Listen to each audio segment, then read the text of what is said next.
Discord. I kind of wanted to try to bring it up again, see what you guys think about doing game development as a hobby, but doing it free. So I mentioned, do you guys have a budget for game development? Is it more of a hobby that you want to do for free, or would you spend some money on game development? And if you can, like, how much would you spend on your hobby? So it could be maybe your budget could be like, oh, you can only spend like $20 or something, right? Or like $20 a year, something like that. And I mentioned my budget on how much I've been spending on game development.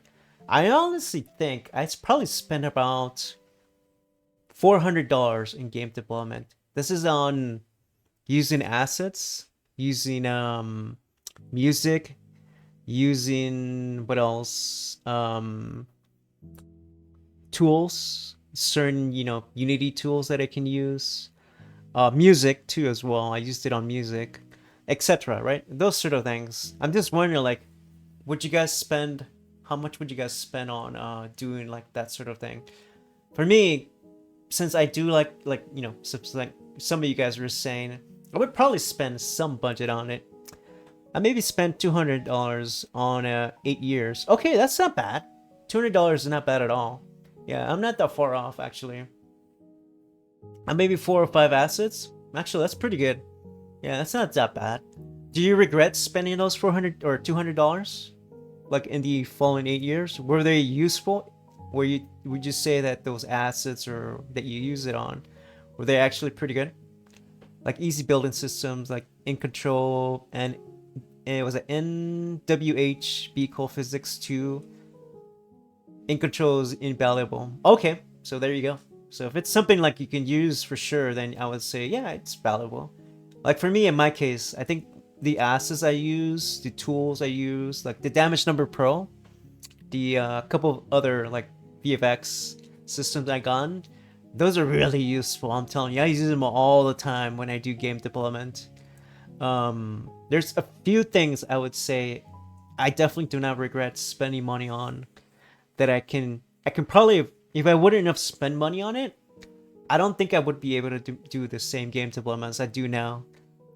I think those are very invaluable and they have like the value that I need from them. Especially back then, managing projects that used to be a new input system was very broken, so I saved my bun. Yeah, so things like that. Things like you can say, oh yeah, was really helpful. Oh, there you go. I like that. See, in my case, it was the same. I think for me, it was this for sure. This is what saved me from doing so much. It's a Damage Number Pro system. It's this. So where is it? Prefabs. Damage number. This it's simple, right? It's a really good asset that I like that Unity provided. Uh, Somebody made this, but they really did a good job. I could have probably made this on my own, right? I could have done something like this. But how long would it have spent on it, right? It probably could have spent like maybe a month, 2 months, 3 months on it. Right? And it still would have been as perfect as it is now. But when I purchased this asset for the Damage Number Pro, it saved me a ton. And it makes the game like really feel good. Has a good feel to it. Yeah, easy building systems, very nice tool. Oh yeah. Can build homes like survival games. Yeah, that sort of things. And NHW Fixes, gosh, I love that assets. That saved me like 8 months of dev. Yeah, so the idea is that you want to save time for a bit, I guess. What's the damage number pro do? It just does like a damage number. So anytime, let's say you want to show in damages, you can display it on your screen. Say you want to do damage to the enemy or you're receiving damage. So I think I'm gonna show you guys. It's this. So when I play the game, it's really easy. It was super easy to set up. Right, it's this. So see how the numbers come up like that for the game? Right there. It's simple, right? It's nothing too advanced, but it does give it a good emphasis on for the player. Alright? It's nothing like it just makes the feel to the game much better. Right? And that's kind of like what I'm saying. Those sort of things. Also the VFX sort of tools that I use for Unity. Those really save me a ton of time and doing process. Probably the best vehicle controller. Yeah, you should have been able to do that in a day. You think so? You think I would have been able to do this in a day? I think it would have taken me much longer to do this in a day. Like these whole materials. Maybe I can do something like this, similar to this, but it would have taken me like more than a day, I think. A little bit longer than a day. And also, what if I wanted to change the system a little bit? All right, what if I wanted to do like something else, like a more of a bouncy sort of look? There's different kinds too. There's like different fade-ins too as well. Like there's alpha, there's scale, there's fusion, there's like a flip too. Right? There's other kinds of things that I liked about it. Originally, I was gonna do it on my own, but then I said, you know what? This thing has a bunch of features that I liked that I wanted to spend on. Like there's some things like pop or twist or rise or shrink. You know, I could have done the lerp. I could have used all that sort of thing. But by the time I would have been done by that, it would have taken me a long time. I think, yeah. So maybe, like I said, maybe it probably would have taken me a week to do something similar to this, but not as good as this. And it would be only for its own custom sort of like unique game. With this, I think I can use any kind of game. And it has basic lurk too, clear, combined behavior that you can kind of like stack in between also as well. So I thought about it. I thought about it and I said, you know what? I'll invest on this. And it wasn't too bad.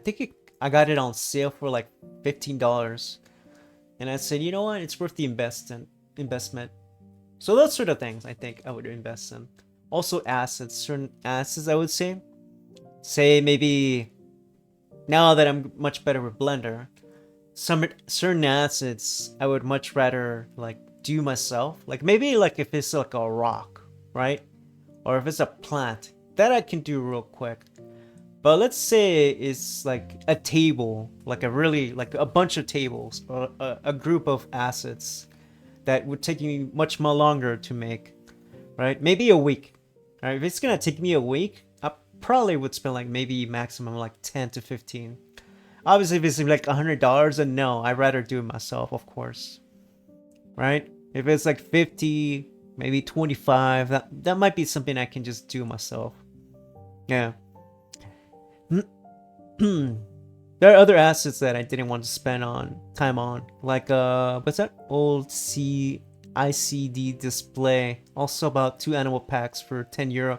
So that's not that bad. So if it's like €10, $10, somewhere in that range, right? If it's a pack and it's a really, really good pack, probably that's okay. All right. Now, if you think you can do it yourself, it's not gonna be something you wanna like spend too much. For example, a game jam, like an easy game jam that you wanna use, and then maybe you might use only once. Then yeah, I would spend more time doing my own art.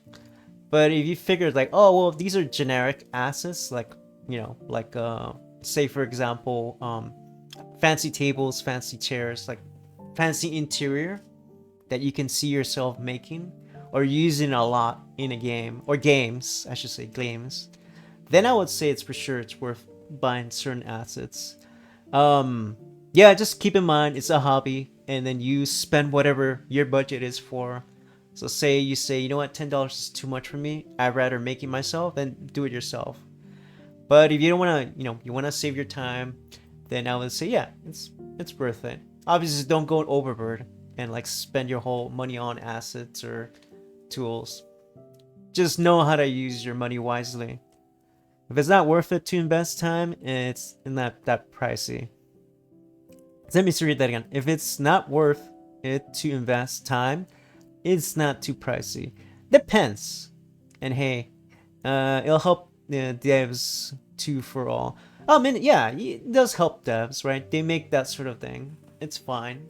But I think I see it more of, if you can save time, right? If you think it takes more than a week, I would say go for it. And you can see it using it multiple times. Like this guy, I definitely use this multiple times. I like this damage number. I use it in 2D, 3D, all kinds of things. Yeah, they worked on assets and they deserve to be paid for their work if it's good. Yeah, if somebody makes like an asset that's really, really worth it, that you see yourself using with a lot of value, and then yeah, for sure, you definitely want to spend time on those or spend money on those, right? But like I said, don't spend too much money on it. Know your budget. Obviously, don't spend $100 on like, you know, 50 or group of 50 assets that look cool but you'll never use. You don't want to spend your money on that. Yeah, yeah. That's my take on it. But hey, yeah, I agree. I think that makes sense. That Cine Studio asking shitload of money for low poly stuff. Yeah, if it's like a ton of money that they're asking, and you realize, you know what, this ain't worth it. I'm not gonna spend my money on it. I wouldn't do it either.